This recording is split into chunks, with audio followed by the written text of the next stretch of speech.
qual é a opinião ou o que é que os professores e professoras da tradição têm a dizer sobre esse tema dos quatro pensamentos que transformam a mente, né? Seria bom entender isso, porque é simples, é uma questão de referência, entende? Então, se eu entendo que algumas pessoas já fizeram uso e elas já internalizaram um pouco essa questão dos quatro pensamentos que transformam a mente, é natural que talvez eu confie mais nisso que está sendo passado. É como, por exemplo, eu chegar para vocês e dizer, olha, vocês usam tênis da Mizuno? Aí a pessoa dá uma olhada, bom, se ela nunca ouviu falar de Mizuno, ela vai dar um desconfiado e vai dizer, olha, eu acho que você está querendo me enrolar, eu acho que você está querendo me enganar, isso que você está falando não faz sentido, né? Ou o outro lado, ela vai dizer, olha, eu nunca usei, mas eu estou disposto, ou estou disposta a experimentar. Então, vamos lá, né? Então, vamos começar por aí. O que é que os mestres têm a dizer sobre os quatro pensamentos que transformam a mente? Quis começar por aí para aquecer um pouco essa temática, né? Então, abre aspas, vamos lá. Se você conseguir engajar nessas práticas e ganhar experiência nelas, suas atitudes e o modo como você vê as outras pessoas vão mudar. Tá? Então, quando surgir um problema que já apareceu antes, você não vai reagir com a mesma irritação. Não vai gerar as mesmas atitudes negativas. Essa mudança é algo não essa mudança, desculpa, não é algo externo. Não é uma questão de fazer uma plástica no nariz ou adotar um novo corte de cabelo, tá? Ela acontece dentro da mente. Algumas pessoas conseguem suportar problemas, outras não conseguem. A diferença é a atitude interior. Então essa é a primeira citação já para aquecer um pouco a nossa temática. E essa citação é nada mais nada menos do que Sua Santidade o Dalai Lama, né? O ícone do budismo em terras ocidentais. Né? Algumas pessoas, eu gosto até de brincar que é como se fosse o Papa budista, né? Fazendo uma comparação para a gente poder entender a importância de Sua Santidade o Dalai Lama na nossa cultura, na cultura do Dharma, né? Na cultura do budismo. Daí tem mais uma citação, que é o seguinte, abre aspas, né? Imagine um náufrago que recebe a oportunidade de sair da sua situação atual. E ele diz, agora não, eu pego um outro barco salva-vidas numa outra hora. Ou seja, temos acesso aos ensinamentos, a um templo, a professores, está tudo aí.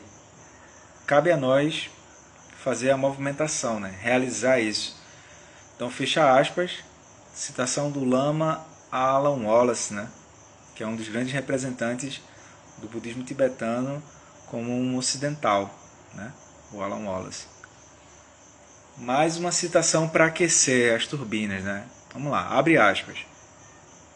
É muito difícil mostrar às pessoas em sofrimento o ponto último. O ponto último significa a liberação de todo o samsara, todos os nossos problemas. Então, por isso, os mestres usam os meios hábeis que ajudam as pessoas a saírem de um ponto a outro. Mas isso ainda não é a liberação, tá? E depois daquele ponto, os praticantes reúnem méritos, treinando daquele modo, até chegarem a um ponto não contaminado. Mesmo andando várias vezes dentro de pontos contaminados, memorizando e estudando, não nos damos conta de que estamos indo em direção a esse lugar de lucidez. Então isso é muito importante, tá, galera? A gente pode pegar esse treinamento que é dos quatro pensamentos transformam a mente e dizer, os quatro pensamentos transformam a mente, um ensinamento básico do budismo tibetano, e querer ignorar esse processo. Na verdade, é interessante que a gente olhe de novo, de novo, de novo e de novo, de forma que clareie, né? De forma que aquilo fique clarificado na nossa mente, né? Quando o sofrimento surge, é mais ou menos como um adolescente que tem uma espinha no rosto. Então, geralmente, o adolescente ele vai ficar muito focado na espinha. Mas veja, a acne, a espinha, ela surge ali, mas ela não, né, não é o fim do mundo. Não é o fim do mundo. E ainda assim, existem outras coisas acontecendo. Tá? Então, na perspectiva do Dharma, na perspectiva do budismo, quando a gente vai começar uma prática, seja ela qual for a prática, a gente precisa começar com uma motivação, que é qual o sentido, ou seja, por que a gente vai fazer aquilo. Não seria diferente a gente fazer isso com os 4 pensamentos que transformam a mente, tá? Então, hoje, o primeiro encontro dessa série sobre os 4 pensamentos que transformam a mente é justamente por que praticar os 4 pensamentos que transformam a mente? Qual a importância disso, né, na nossa prática? Então, vamos lá. Ele falou aqui, o Dalai Lama, em uma questão de um posicionamento interno, uma mudança interior, tá? Então, como é que a gente pode começar a fazer essa mudança? Ou, na verdade, a pergunta seria, por que começar a fazer essa mudança, né? Então, vamos lá. Quer a gente esteja ciente ou não, a gente está numa jornada. A gente tem um caminhar. Todo dia a gente está nesse caminhar. Então, a ideia é a gente aprender a ter a capacidade de se reapropriar da nossa felicidade. Tá? Ou seja, isso significa, na visão dos ensinamentos, ter a capacidade de dirigir a mente a partir da compaixão. Compaixão e sabedoria. Tá? De maneira mais profunda, a gente já está nessa busca que seria a liberdade diante do sofrimento. Quer a gente entenda isso ou não, a gente está se movendo nessa direção. É por isso que a gente acorda todo dia, por incrível que pareça. A gente está nessa busca de querer encontrar felicidade e desejar se livrar do sofrimento, né? Então, na verdade, o que a gente tem é uma rota rumo à liberdade, né? Mas o que é que significa essa liberdade que a gente está procurando? Liberdade é sair fazendo o que quer? Essa é uma boa pergunta, né? Então, liberdade significa entender a preciosidade de não deixar para depois a capacidade de dirigir a própria mente, de evitar produzir sofrimento e ajudar a si e aos outros a partir dessas ferramentas internas que vão surgindo. Tá? Então, para nós, liberdade e felicidade tem a ver com isso. Tá? Então, se a gente olhar com cuidado, a máxima continua. Todos os seres aspiram pela felicidade, porém não têm a menor ideia de como pôr isso em prática. Ou seja, como estabilizar a mente de modo que ações positivas vão ser acionadas, digamos assim, e a partir daí a felicidade surge. Isso fica até um pouco estranho para a gente, né? Porque geralmente a gente vai em busca de felicidade e parece que a felicidade vai vir de fora. Né? Então, nenhum de nós deseja sofrer. Mas sem saber como que a gente faz para abandonar as 10 ações não virtuosas, as 6 emoções perturbadoras e os 3 venenos da mente, que são a raiz de todo o sofrimento, a gente sofre. Então, assim, é como se as nossas aspirações mais profundas de trazer benefícios, de andar de forma positiva, ela entrasse em contradição. É como se a gente se traísse, né? Ninguém gosta de ser traído, pessoal. Ninguém. Mas é como se, sem compreender essa natureza da mente, a gente acaba se traindo. Então, quando a gente fala de motivação, a gente está querendo encontrar a chave para fazer tanto a meditação e os ensinamentos serem parte do nosso ser. Vocês entendem isso assim? Porque às vezes parece que tem uma discrepância entre o que está sendo falado, o que está sendo lido e a nossa ação. Se isso está acontecendo, significa que eu preciso rever o que é que eu estou chamando de motivação, o que é que eu estou chamando de meditação e o que é que eu estou chamando de eixo de sabedoria, tá? É isso, sim. Então, caso contrário, pode ser que a gente demore muito tempo para fazer essa força motriz da motivação funcionar. Tá? Então, a gente precisa entender, por exemplo, que a nossa tragédia é assim. A gente está em uma bolha de realidade, aí quando alguma coisa aperta essa bolha, a gente quer transmigrar para outra bolha. E assim a gente vai indo. Uma transmigração sucede a outra. O problema é que é assim, ou tu é convidado a sair por transmigração, ou tu expulsa os outros por transmigração. A questão é que quando tem transmigração junto, tem medo e tem agressão. Mas isso não vem de forma consciente, tá? Isso não vem de forma consciente. Então eu tenho o sofrimento que surge, mas a maneira como eu reajo a esse processo de sofrimento é que é o ponto. Não é o sofrimento propriamente, mas a maneira como eu reajo ao sofrimento, como uma criança assustada, sem entender o que é que está acontecendo, esse é o ponto. Então, seria interessante a gente andar na direção oposta. Ao invés de ir na direção que abraça o sofrimento, a gente entender a direção que olha para o sofrimento sem precisar rejeitá-lo ou sem precisar agarrá-lo.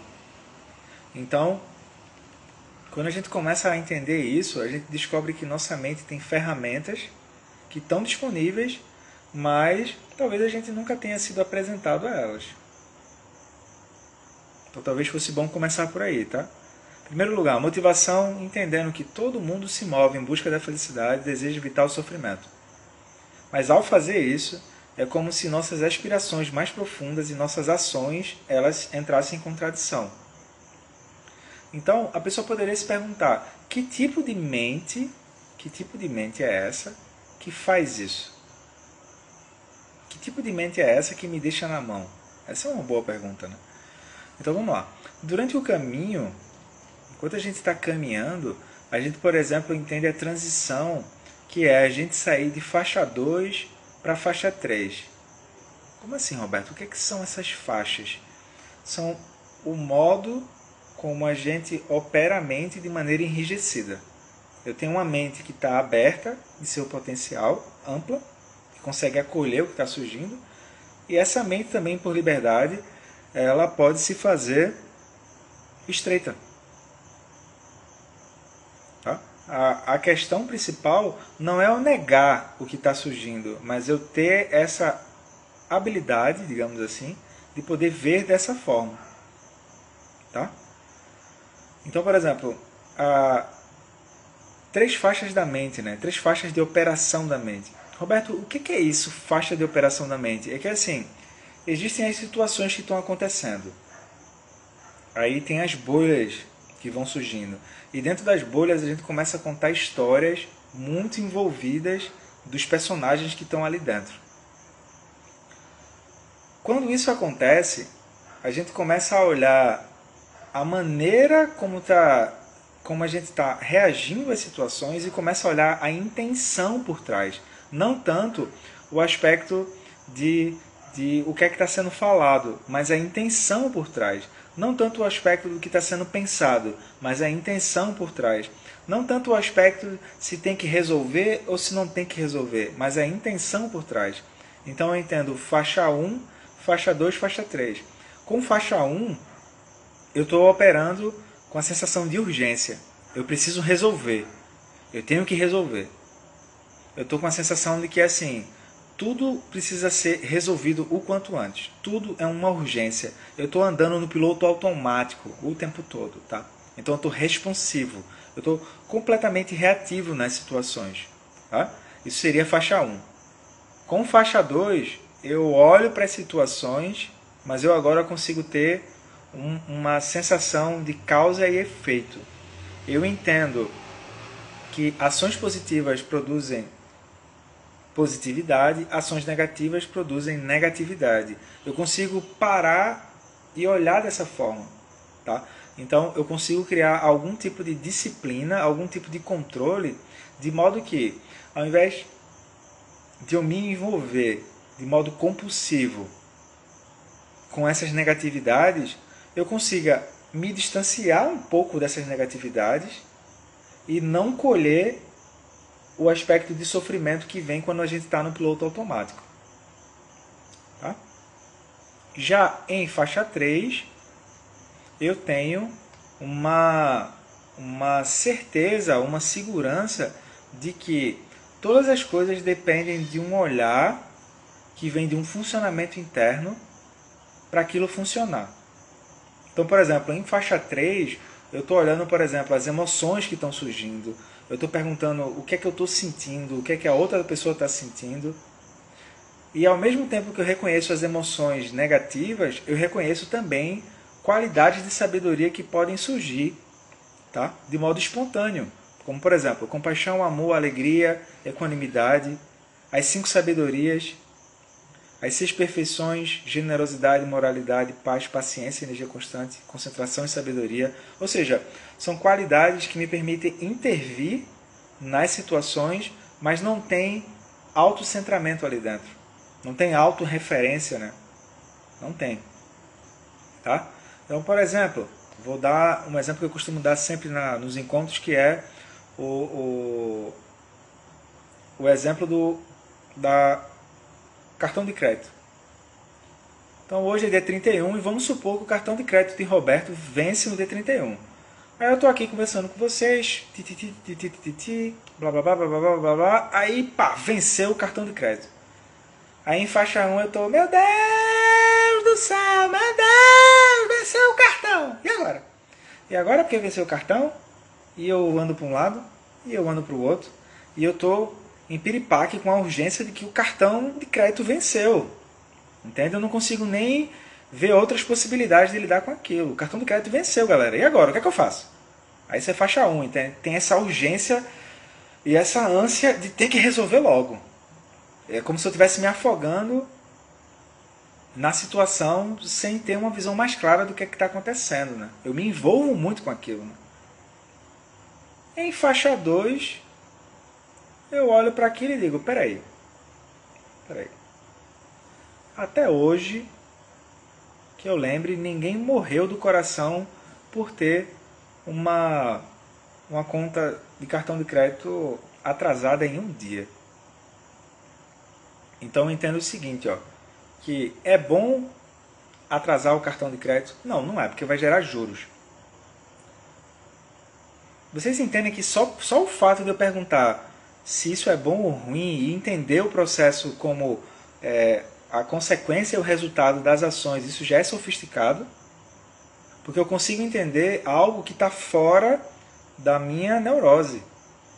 Eu consigo entender, por exemplo, os dois lados. Né? Eu consigo entender o meu lado, como alguém que está usando o cartão de crédito, e o lado da bandeira que está me emprestando o crédito. Deu para sacar? Então, por exemplo, em faixa 2 eu vou olhar o quê? Eu vejo que, olha, não é legal, eu consigo fazer uma análise de causa e efeito sobre o que é que significa atrasar o cartão de crédito. Então eu entendo que, por exemplo, não é legal atrasar o cartão de crédito porque isso gera juros. E quando isso gera juros, isso vai trazer um prejuízo para quem vai pagar, né? Isso traz um prejuízo para mim, no caso. Então eu consigo entender isso. Então o que é que eu faço? Vejo quais são as condições necessárias para reunir o valor para pagar o cartão de crédito e tento, na próxima vez, me programar, ou seja, tento me disciplinar para não atrasar o cartão de crédito. Faixa 1, faixa 2. Vejam que a situação é a mesma, tá, galera? Faixa 3 seria o quê? Eu entendo faixa 2, eu entendo que o quê? Que não é legal atrasar o cartão de crédito, mas eu me pergunto, qual foi a emoção perturbadora que não me deixou ver o atraso de cartão de crédito? Porque é simples, pessoal. Por uma questão de bom senso, todo mundo vai querer pagar o cartão de crédito na data de vencimento. Pô. Todo mundo vai querer pagar. É simples. Então vejam, as coisas acontecem. Quando as coisas acontecem, é bom a gente desconfiar que a gente não tem controle sobre nada quando elas acontecem. Mas a maneira como a gente reage, a gente tem como se posicionar. Então os 4 pensamentos que transformam a mente ajudam a gente, ao invés de a nossa mente ficar saltitando para lá e para cá, a gente aprender a se posicionar. Então chama a responsabilidade. Né? Bodhisattva, ele faz questão de chamar a responsabilidade. O Bodhisattva, a Bodhisattva fazem questão de chamar a responsabilidade. Responsabilidade pelo quê? Pela felicidade que você quer criar ao seu redor. Então acho bacana esse exemplo do cartão de crédito, porque a situação é a mesma. Agora, vamos refletir um pouco, vamos pensar um pouco, Telecurso 2000, que é o seguinte, a situação acontece. Quem vocês acham que vai ter mais flexibilidade e mais compaixão para lidar nas situações? Porque faixa 1 só vai se mover. Ai meu Deus, a urgência, né? Vencer o cartão e por aí vai. Faixa 2 vai se culpar, porque não viu isso, não viu aquilo, e porque tem uma variável disso, uma variável aquilo. Faixa 2 tem o que eu chamo o déspota do controle. Porque como a pessoa está querendo controlar tudo o tempo todo, vai surgir o autoritarismo, né? Que a pessoa tem uma certa dureza com ela o tempo todo. Quando aquilo falhar, aí ela mesma vai criar um júri, o juiz, e ela mesma vai se culpar ali dentro. Em faixa 3, eu consigo distanciar um pouco e consigo entender faixa 1, faixa 2, incluindo, por exemplo, emoções, pensamentos e as qualidades que a pessoa pode exercer. Por exemplo, vou dar outro exemplo de faixa 3. Tá? Roberto, por que tu está dando muito exemplo de faixa 3? Porque geralmente quando a gente vai, por exemplo, se encontrar, a gente não conversa sobre faixa 3. A gente conversa sobre um bocado de tititi, blá blá blá, que a gente gosta, que a gente não gosta, e as coisas que a gente gostaria de controlar e não está conseguindo. Ou o contrário, as coisas que a gente está controlando e está conseguindo. Entende? Então, por exemplo, um exemplo de faixa 3 é assim. Vamos supor que a pessoa seja professora. A pessoa é professora de uma cadeira lá, sei lá, cálculo, a cadeira de cálculo, e aí ela descobriu que tem um aluno que conseguiu resolver uma equação diferencial melhor do que ela. Rapaz, não é que brotou uma inveja da professora em relação ao aluno? Aí vejam, inveja. Aí veja, eu não consigo mais ver o aluno de outra forma quando brota inveja. Eu me enrijeci e enrijeci o outro. Então, sem consciência de faixa 3, tem enrijecimento. Tem contração, tem tensão. Agora, com consciência de faixa 3, eu tenho abertura e expansão. Por exemplo, essa mesma professora que teve inveja do aluno, ela pode olhar essa situação como inveja ou pode se alegrar. Se ela consegue se alegrar na posição de ver com os olhos do aluno, ela vê potência. Ela vê oferecimento. Como ela vê potência e vê oferecimento, ela se alegra e consegue se alegrar com a resolução do aluno. Então, por exemplo, ao invés de achar agora que um aluno é alguém que está tentando competir com ela, que é a neurose dos semideuses, né, que é a competição, ela olha e diz, caramba, esse aluno tem um potencial enorme para resolver a equação diferencial. Vou oferecer possibilidades de ele poder incrementar isso. Vejam, a situação é a mesma. A diferença é se eu estou aporrinhando tudo, fechando a situação em mim mesmo, isso é um problema de falta de visão, ou se eu consigo olhar com uma visão mais ampla e ver potência, ver possibilidades ali. Deu para sacar? Porque com esse olhar de faixa 3 é onde a gente vai trabalhar, tá? A gente não vai trabalhar voltando para as urgências e voltando para a parte de controle. Roberto, e se isso acontecer? Aí a gente pode falar disso em outro momento.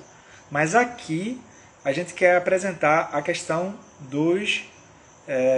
das qualidades de sabedoria que podem brotar se a gente tiver conhecimento de faixa 3. Ou seja, a faixa 3 traz a questão do mundo interno. Então, por exemplo, é uma boa coisa, né? Oi, tudo bom? Posso ajudar? A pessoa pode. Aí a pessoa chega para outra e faz, licença, eu estou fazendo uma pesquisa aqui. Pesquisa para o IBGE. A pessoa dá uma cara assim lá, tá, pode perguntar. Você tem um mundo interno? A pessoa, hã? Você tem um mundo interno. Onde é que está o seu senso de gravidade? Está nas urgências, nas urgências. Sempre que vamos associar verbos. Responsividade, faixa 1, resolver. Tem que resolver. Tem que resolver. Gente, resolver não resolve. Resolver é achar que a gente vai lavar os pratos e acabou. Mentira, no outro dia tem prato de novo para lavar.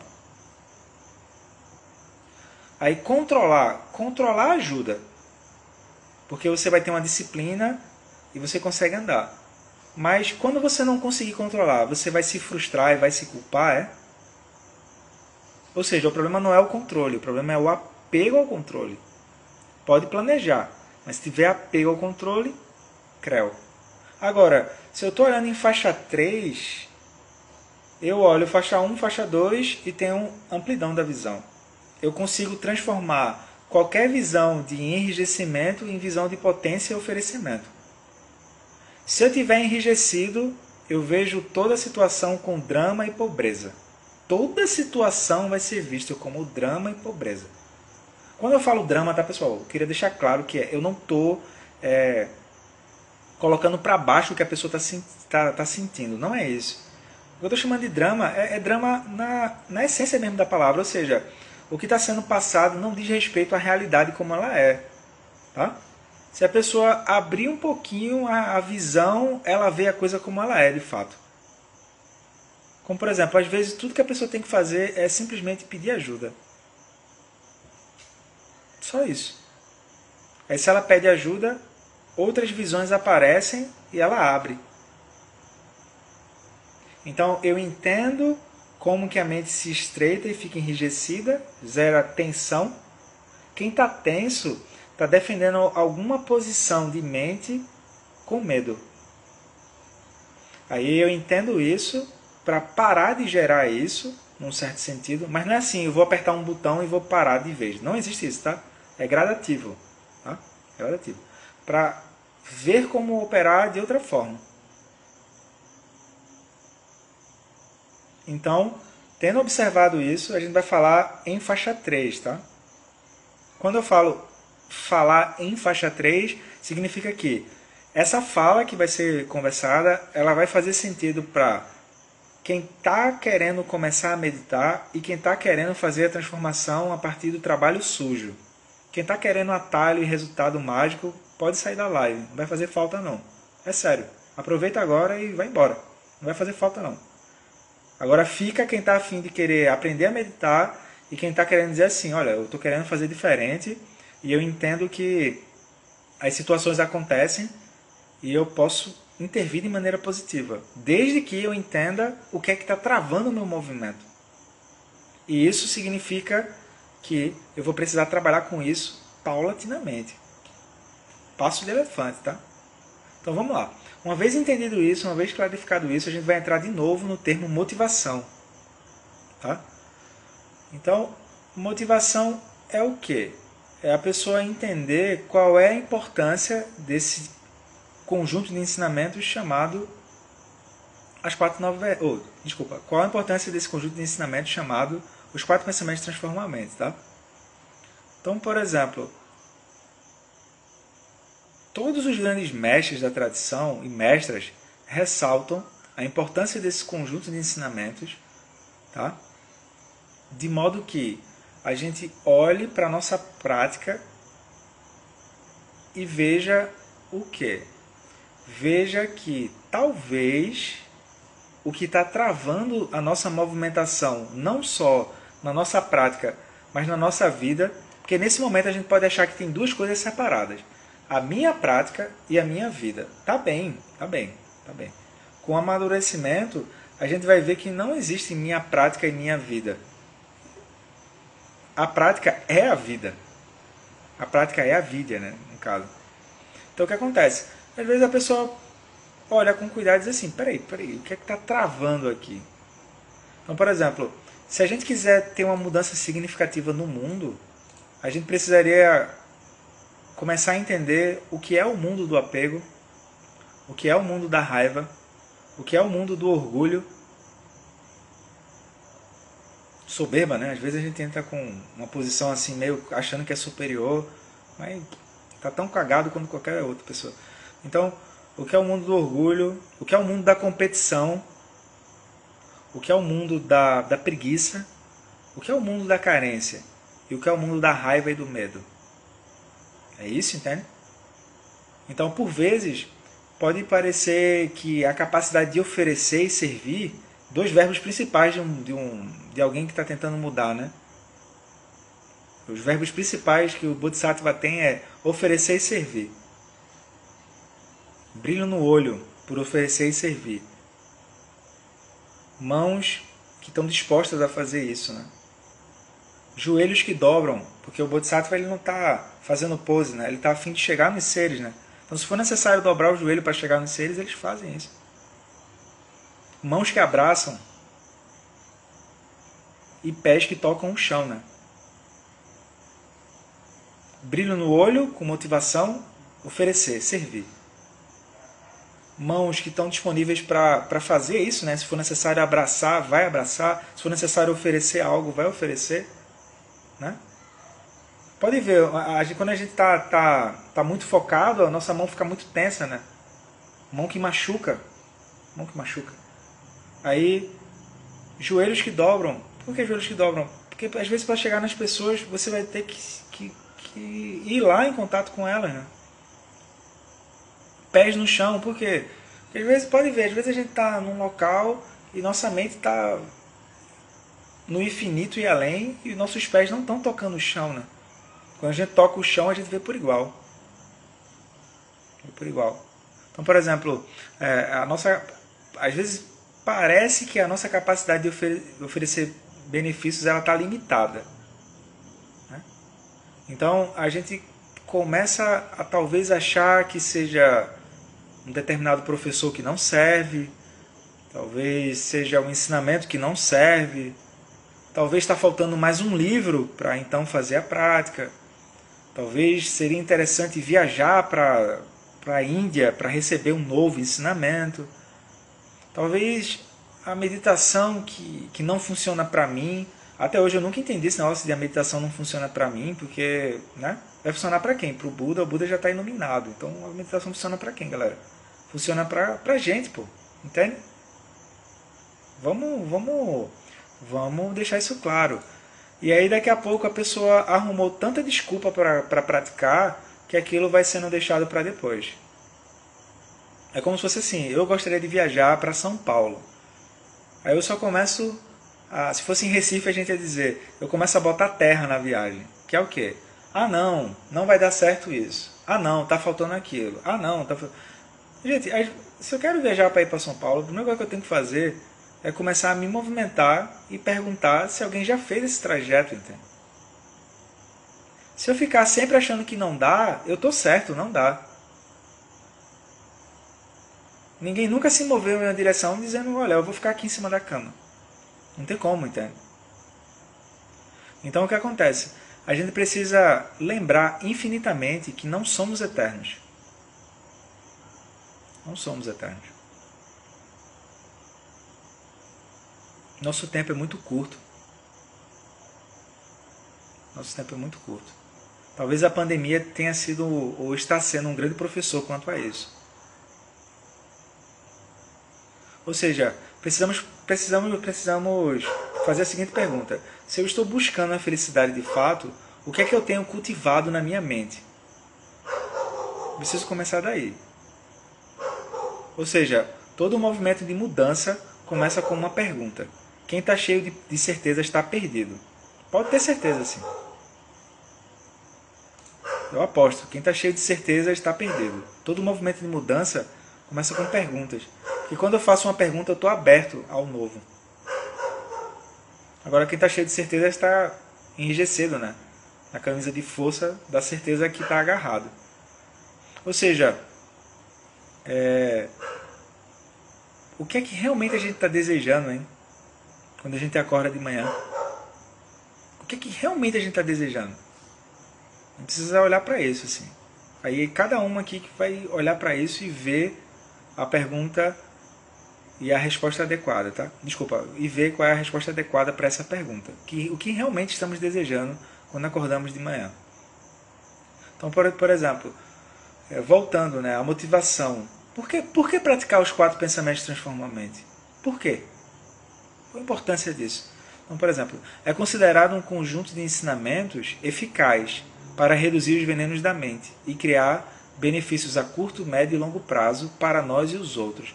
É como se a mente, fazendo um comparativo, fosse mais ou menos o vírus da Covid, entende? Ela é hábil em ir se moldando e criando novos desejos e novos apegos. Daí é simples, daqui a pouco a pessoa diz, eu não tenho tempo para meditar, eu não tenho, quando na verdade é assim, a própria pessoa precisa olhar para a vida dela e dizer, para onde é que eu estou indo com tudo isso? O que é que eu estou colhendo com isso, entende? Porque é simples, a mente do passado e a mente do futuro, elas operam da mesma forma, por incrível que pareça. Então, nós podemos e temos o direito de ser responsáveis pela nossa felicidade e pela felicidade das pessoas que estão ao nosso redor. Tá? Então, quando ele fala conjunto de ensinamentos, significa que os 4 pensamentos transformam a mente, ele vem como se fosse composto de remédios, como se fossem vários remédios que a gente vai tomar, tá? E cada remédio tem um benefício que nos ajuda a avançar para o próximo remédio, tá? Como se fosse um tratamento que a gente vai ter que fazer. Então, por exemplo, os 4 pensamentos transformam a mente também pode ser apresentado como os 4 pensamentos que direcionam a mente para a prática do Dharma. Eu acho bonito isso, né? Porque a nossa mente está sempre inventando uma desculpa para deixar para praticar depois. Aí a gente até tem brincado no grupo, né, na Roda do Dharma, que a gente deveria oficializar qualquer coisa que a gente vai assinar, que é assim, aos cuidados da impermanência, vírgula, e escreve o que tem que fazer, entende? Então, Roberto, próxima quarta tem live? Aos cuidados da impermanência, sim. Parece uma brincadeira, né, falar isso. Mas é verdade, ué. É verdade. Então, por exemplo, os 4 pensamentos transformam a mente também pode ser considerado o alfabeto, no qual o aluno, o praticante, vai escrever toda a sua prática espiritual ali dentro. Então, assim, pode ser que aqui nessa live tenha algum talento, né? A pessoa praticou méritos de vida passada e a pessoa, 4 pensamentos transformam a mente, isso é coisa para quem está iniciando, entendeu? Eu não preciso disso, tá bem. Tá bem. Eu só acho que tem um probleminha em a pessoa achar que não precisa disso, sem nem ter visto o que é direito.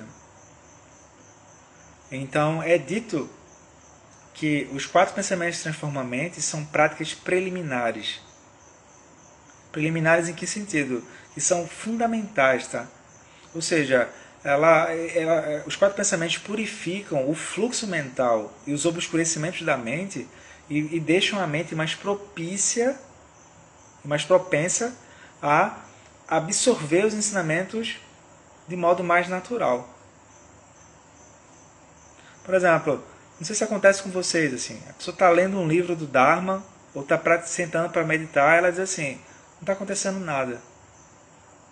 Quando isso está acontecendo, é bom dar uma olhada nos 4 pensamentos que transformam a mente, tá? É bom. Então, às vezes, a gente vai começar os ensinamentos e como os 4 pensamentos são chamados de práticas fundamentais, a pessoa diz, isso é ensinamento de jardim da infância. O que eu quero mesmo é aquele ensinamento completo. Eu quero Dzogchen, eu quero Mahamudra. É isso aí. Eu. Acho que tem algum probleminha aí na sentença, né? Vocês entenderam? Então, geralmente as pessoas pensam em pular essa prática. E aí tem um probleminha, que elas vão para ensinamentos mais elevados e o ensinamento mais elevado não funciona. É sério. Então, gosto quando a gente entende o porquê de praticar os 4 pensamentos como sendo fundação da prática. Isso é bom. Esse termo eu acho excelente. Ou seja, fundação em que sentido? A gente já tentou construir um prédio a partir do céu? E aí, tem algum engenheiro civil aí? Por favor, se acuse. Por favor. É possível construir um prédio a partir do céu? Não dá problema não. A gente precisa ter uma base forte. Porque essa base forte é o que vai sustentar todo o restante. Tá? Então, se eu quiser também chamar os 4 pensamentos que transformam a mente como preparando a mente para meditar ou preparando a mente para praticar, tá perfeito. Perfeito. Perfeito. Porque quando eu sento com motivação correta para praticar. Se eu não sentar com os 4 pensamentos que transformam a mente, é simples. Ou você vai sentar com um cadáver, que é uma mente que fica obtusa, e tu fica, o que é que está acontecendo que eu não estou entendendo? Ou tu vai brincar de estátua. Não tem quando a gente é criança, né? A gente fica parado, estátua, aí para. Aí a pessoa tá bem, né? Ela tá parada, tá gerando algum mérito. Mas a mente vai seguir de um lado para o outro. Aí ela acha que tem alguma coisa errada em a mente seguir de um lado para o outro, entende? Tá dando para entender, galera? Por isso que é importante entender passo a passo os 4 pensamentos que transformam a mente, de modo que quando a gente sente, a gente tenha dignidade. A gente sente e diga, não, de fato, os ensinamentos é para mim. O Dharma é para mim. Eu consigo fazer isso funcionar. Entende? Então, os 4 pensamentos que transformam a mente, eles aquecem a prática, pois eles nos levam a pontos de reflexão. Ou seja, a pessoa começa a gerar um certo cansaço de ficar subindo em algum dos 6 reinos e descer. Ou seja, eu encontro a felicidade, depois encontro o sofrimento. Encontro a felicidade, depois encontro o sofrimento. Ou seja, a montanha russa do samsara. Então, o cultivo, cultivo. Cultivo significa como alguém ou como um jardineiro que sabe que se plantar semente de girassol vai colher o girassol, todo dia ele está lá colocando um adubozinho e regando aquela semente. Tá? Então, o cultivo desses pensamentos é crucial para purificarmos hábitos antigos, padrões habituais que surgem, né?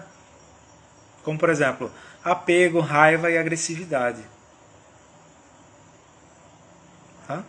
Quando a gente senta para meditar, pessoal, todos os padrões eles vão vir à tona. É certo.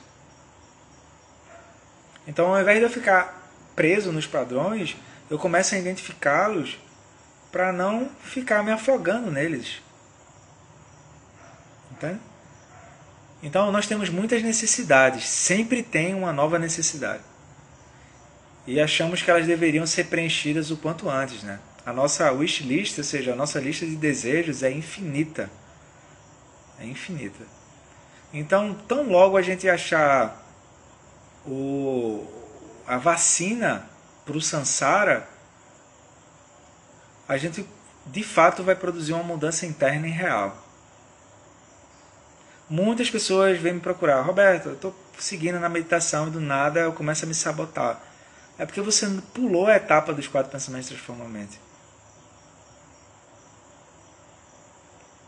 É isso. Então os 4 pensamentos são como se fossem 4 vacinas, entende? Então vamos pensar agora, pessoal. Tá vendo a situação do Covid agora? Aí não tem Coronavac. Pronto, os 4 pensamentos é Sansaravac, entende? É isso, assim. Então são 4 vacinas, são 4 doses que a gente precisa tomar, tá?